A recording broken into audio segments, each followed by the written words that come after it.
welcome to ET Garage. I'm Eugene Tordo, and today's video is going to be about this ABS unit of a 90 Corvette.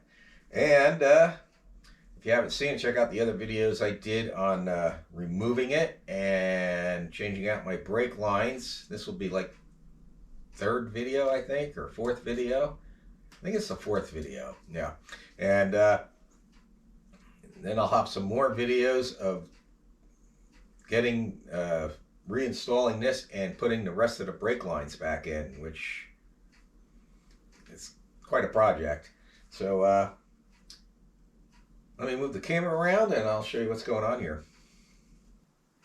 Alrighty, here's my ABS unit. This is out of a 90 Corvette, and this is the tray it sits in.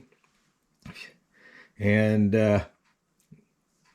if you're not familiar with the C4 Corvettes, it's the fourth generation Corvettes from 84 to 96.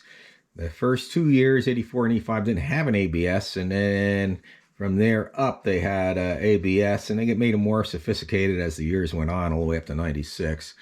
And but on a 90, this is the type of module that's in it, and then there's of course a computer and wiring harness and everything hooks to and all that good stuff. But on the Corvettes, the C4 Corvettes, unlike most other cars out there where the ABS unit is up in the engine compartment near the master cylinder, on the C4 Corvettes, they located them in a storage compartment behind the driver's seat, because that's pretty much the only space they had for them. And a lot of people say they're 35-pound paperweights. They're not. I weighed this one. I got it on the bathroom scale here. It weighs, I don't know, 10, 12 pounds, depending how accurate this bathroom scale is.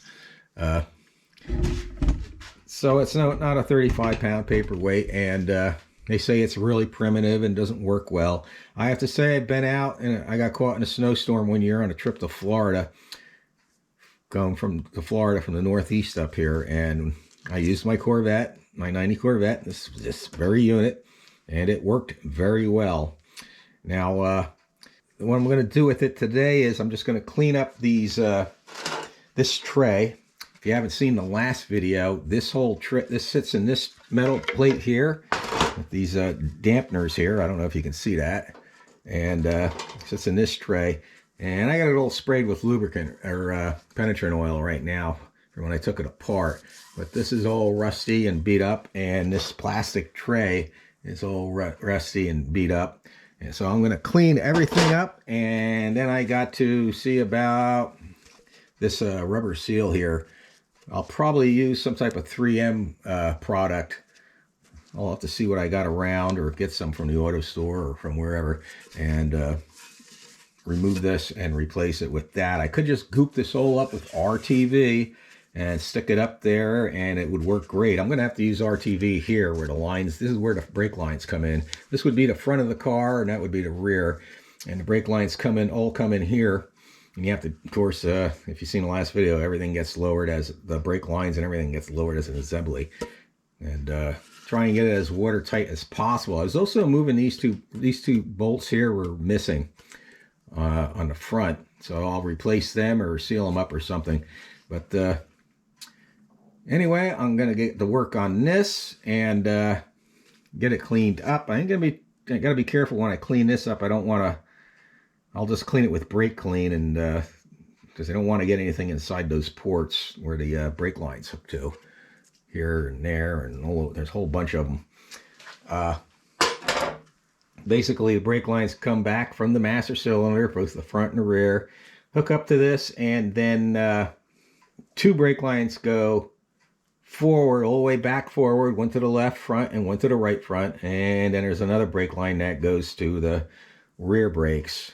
So there's a lot of brake lines in this car. Like I said, anyway, I'm going to get to going on cleaning this and get everything cleaned up, and I'll probably hit this with some rust neutralizer or something, that rust converter, something like that. I think I have some Rust-Oleum. That's a black rust converter. Anyway, I got to get this all cleaned up, and that's going to be a project. So let me get to work on that, and then I'll get back to you and we'll see how everything came out.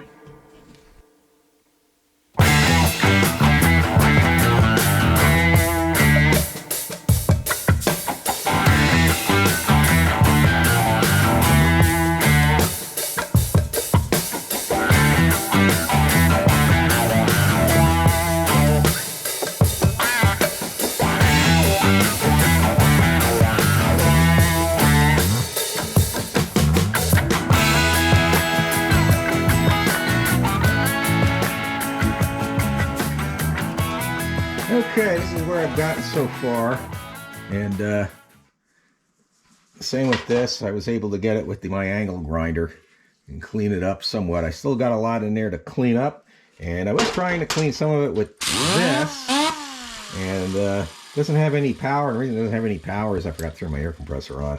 So I gotta go do that and try and get the inside of that off, cleaned out as best I could, and get this stuff here all cleaned out a little bit more, and then of course remove this. So let me go turn my air compressor on.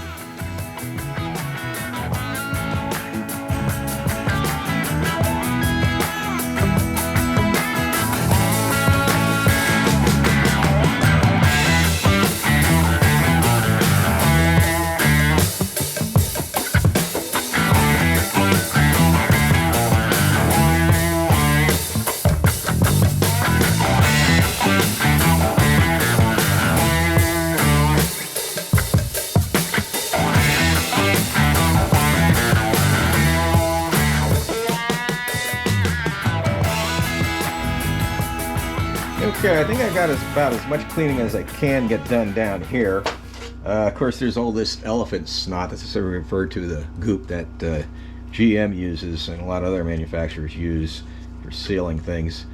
I'm going to have to do is take this up in my kitchen sink and clean it, and the same with this. I'm going to hit it with some super clean and clean all the because all that wet stuff you see in there is actually penetrating oil, and clean that up some more, and then I'm going to go ahead and paint this with some rust protectant paint. So let me get that done, and I'll be back here shortly. Okay, it's pretty much all done. There's still like little surface rust in there. I took navel jelly to it too, and seems like the navel jelly, all it did was etch the metal and didn't really do anything to the rust. But the little bit of surface rust in there I'm not worried about. I'm going to hit it with the rust encapsulating paint.